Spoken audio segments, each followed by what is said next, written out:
ನಗರದಲ್ಲಿ ನಡೆದ ಜನತಾದಳ ಕಾರ್ಯಕ್ರಮಕ್ಕೆ ಜನರೊಂದಿಗೆ ಆಗಮಿಸಿದ್ದ ಜೆಡಿಎಸ್ ಯುವ ಘಟಕದ ರಾಜ್ಯಾಧ್ಯಕ್ಷ ನಿಖಿಲ್ ಕುಮಾರಸ್ವಾಮಿ ಹಾಗೂ ಹುಣಸೂರು ಶಾಸಕರಾದ ಜಿಡಿ ಹರೀಶ್ ಗೌಡ ಇವರ ಮೂಲಕ ಕೇಂದ್ರ ಬೃಹತ್ ಕಾರ್ಖಾನೆಗಳ ಸಚಿವ ಎಚ್.ಡಿ. ಕುಮಾರಸ್ವಾಮಿ ಅವರಿಗೆ ಆದಿವಾಸಿ ಮುಖಂಡರು ಹರ್ಷ, ವಿಠಲ್, ಕಲ್ಲೂರಯ್ಯ, ಸಮಾಜ ಕಾರ್ಯಕರ್ತರಾದ A. Prakash, doctor S. Srikanth, ನಗರಸಭಾ ಮಾಜಿ ಸದಸ್ಯ ವಿವೇಕ್, 6ನೇ ಆದಿವಾಸಿ ಪಾರ್ಲಿಮೆಂಟ್ ಕೈಗೊಂಡ 20 ನಿರ್ಣಯಗಳ ಮನವಿ ಸಲ್ಲಿಸಿ ಪ್ರಧಾನಮಂತ್ರಿ ಹಾಗೂ ಮುಖ್ಯಮಂತ್ರಿಗಳು ಕ್ರಮ ವಹಿಸುವಂತೆ ಆದಿವಾಸಿಗಳ ಪರವಾಗಿ ಕುಮಾರಸ್ವಾಮಿಯವರು ಒಪ್ಪಿಸಬೇಕೆಂದು ವಿನಂತಿಸಿದ್ದಾರೆ.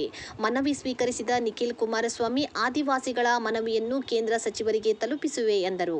ಶಾಸಕ ಜಿಡಿ ಹರೀಶ್ ಗೌಡರು ಆದಿವಾಸಿ ಮುಖಂಡರನ್ನು ನಿಖಿಲ್ ಕುಮಾರಸ್ವಾಮಿ ಅವರಿಗೆ ಪರಿಚಯಿಸಿದರು. ಆದಿವಾಸಿ ಪ್ರದೇಶಗಳನ್ನು ಅನುಸೂಚಿತ ಪ್ರದೇಶ ಎಂದು ಘೋಷಿಸಿ ಆದಿವಾಸಿ ಸ್ವಯಂ ಆಡಳಿತ ಪಂಚಾಯತ್ ಕಾಯ್ದೆ ಪೆಸಾ 1996 ಕರ್ನಾಟಕದಲ್ಲಿ ಜಾರಿಗೆ ತರಲು ಪ್ರಧಾನಿ ಜೊತೆ ಕುಮಾರಸ್ವಾಮಿಯವರು ಮಾತನಾಡಿ ಒಪ್ಪಿಸುವುದು ಬಹಳ ಮುಖ್ಯವಾಗಿದೆ. ಈ ಹಿನ್ನೆಲೆಯಲ್ಲಿ ಮನವಿ ಸಲ್ಲಿಸಿದ್ದೇವೆ ಎಂದು ಹರ್ಷ ಮಾಧ್ಯಮಗಳಿಗೆ ತಿಳಿಸಿದ್ದಾರೆ. ವರದಿ ಶ್ರೀಕಾಂತ್, ಹುಣಸೂರು.